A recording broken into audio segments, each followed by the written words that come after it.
नमस्कार दोस्तों, स्वागत है आपका मेरे YouTube channel Sachin on track पर। रेलवे से जुड़ी सभी जानकारी के लिए आप मेरे चैनल को लाइक, शेयर और सब्सक्राइब कर सकते हैं।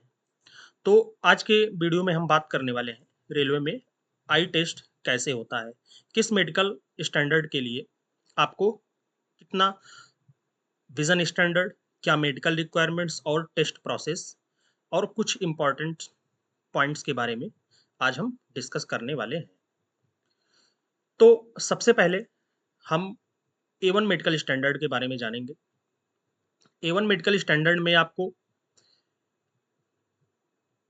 मुख्यतः बिना चश्मे के डिस्टेंस विजन 6x6 होनी चाहिए। पास की भी 6x6 बिना चश्मे के होनी चाहिए और किसी भी प्रकार के चश्मे और लेंस की अनुमति ए1 मेडिकल स्टैंडर्ड में नहीं रहती है। आपके आँख की लेसिक सर्जरी भी नहीं होनी चाहिए और आपको कलर ब्लाइंडनेस भी नहीं होना चाहिए। ये दोनों चीज़ों को मैंने स्लाइड पे मेंशन कर दिया है। टोटल 5 चीज़ें हैं। इतनी मेडिकल रिक्वायरमेंट्स ए1 मेडिकल के लिए होती है आई टेस्ट के लिए। अब दूसरा आता है इससे lower A2 medical standard. A2 medical standard मुख्यतः स्टेशन मास्टर और ट्रैफिक असिस्टेंट और पॉइंट्समैन गार्ड्स के लिए होती है और जो आपका ए1 मेडिकल स्टैंडर्ड है वो मुख्यतः असिस्टेंट लोको पायलट के लिए जरूरी होती है। अब ए2 मेडिकल स्टैंडर्ड में आपको आपकी जो डिस्टेंट विजन है वो 6/9 होनी चाहिए बिना चश्मे के। दूर पास की दृष्टि जो होती है वो बिना चश्मे के 6/6 होनी चाहिए। इसमें भी किसी प्रकार के चश्मे और लेंस की रिक्वायरमेंट नहीं होती है और आपकी लेसिक सर्जरी भी नहीं होना चाहिए और ना आपको कलर ब्लाइंडनेस होना चाहिए। अब इससे जो लोअर मेडिकल होता है वो एथी मेडिकल स्टैंडर्ड होता है। एथी मेडिकल स्टैंडर्ड में आपको दूर की दृष्टि बिना चश्मे के 6/6 के साथ और अगर आपके पास चश्मे का पावर है तो वो 2 डायोप्टर से अधिक का नहीं होना चाहिए। इसमें चश्मा और लेंसेज चल जाएंगे लेकिन आपके चश्मे का जो नंबर है वो 2 डायोप्टर होना चाहिए और पास की दृष्टि जो है वो बिना चश्मे के साथ 6/6 होनी चाहिए और किसी प्रकार की लेसिक सर्जरी इसमें अनिवार्य नहीं होती है और कलर ब्लाइंडनेस भी आपके पास नहीं होना चाहिए।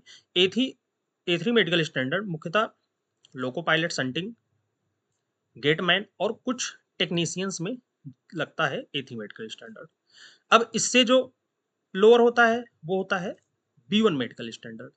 बी1 मेडिकल स्टैंडर्ड में आपको आपकी एक आंख 6/9 है और एक 6/12 तो चल जाएगा। चश्मे की पावर आप 4 डायोप्टर तक लगा सकते हैं। पास की दृष्टि भी चश्मे के साथ और चश्मे के बिना आपकी होनी चाहिए।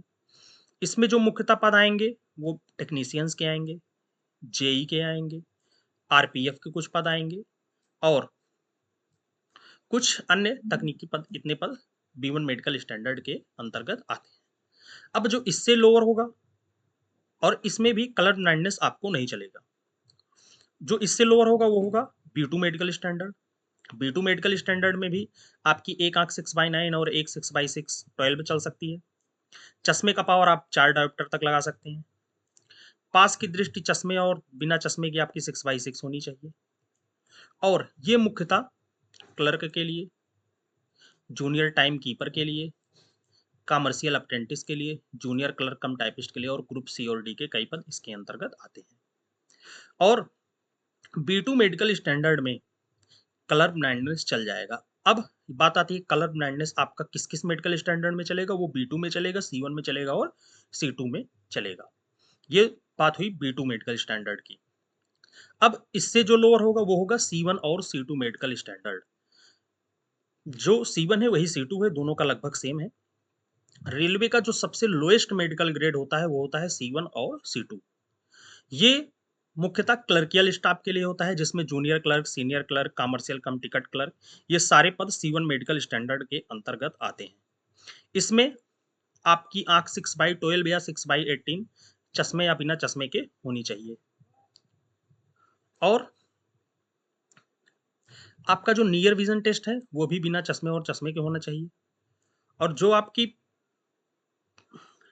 पास की है वो भी चश्मे और बिना चश्मे की होनी चाहिए, और लेंस का पावर इसमें कोई डिसाइड नहीं होता है, आप कितने भी डायोप्टर का लेंस इसमें लगा सकते हैं। अब आगे बात आती है कलर विजन। कलर ब्लाइंडनेस में आपको एक्सेप्टेबल है, कोई भी नाइट विजन टेस्ट इसमें नहीं होता है, ना कोई बाइनोकुलर टेस्ट होता है, कुछ भी नहीं होता, ये सबसे लोएस्ट मेडिकल स्टैंडर्ड आपका माना जाता है। अब हम कलर ब्लाइंडनेस की बात करते हैं तो A1, A2 और A3 ये तीनों में कलर ब्लाइंडनेस आपका बिल्कुल भी मान्य नहीं है, और इसमें जो पोस्ट आती है वो ALP, स्टेशन मास्टर, पॉइंट्समैन और गेटमैन। अब B1 मेडिकल स्टैंडर्ड की बात करें, इसमें भी आपका कलर ब्लाइंडनेस मान्य नहीं है। इसमें जो पोस्ट आती हैं JE की और कुछ टेक्नीशियन की पोस्टें आती हैं। अब B2 मेडिकल स्टैंडर्ड की हम बात करते हैं, इसमें आपका कलर ब्लाइंडनेस एक्सेप्टेबल है, और इसमें जो पोस्ट आती है वो वर्कशॉप और कुछ स्टोर की पोस्टें आती हैं। और सबसे लोएस्ट मेडिकल कैटेगरी जो C1 C2 होता है, इसमें भी आपका कलर ब्लाइंडनेस एक्सेप्टेबल है, और इसमें भी टिकट क्लर्क, सह टिकट क्लर्क, ये सब आपकी पोस्ट आती है। तो ये आज के वीडियो में सिर्फ इतना ही। ये हुई आँख के टेस्ट की सारी जानकारी। मैंने सारी चीज़ें आपकी स्लाइड पे मेंशन कर दिया है। आपको आपने जो पोस्ट फिल की हो, आप जिस मेडिकल कैटेगरी में आप फिट आते हैं, आप उसको देख सकते हैं, और इसके द्वारा आप अपने मेडिकल स्टैंडर्ड को तय कर सकते हैं। तो दोस्तों, अगर आपको यह वीडियो अच्छा लगा हो, आप मेरे चैनल को लाइक, शेयर और सब्सक्राइब कर सकते हैं। आज के वीडियो में इतना ही। Thank you.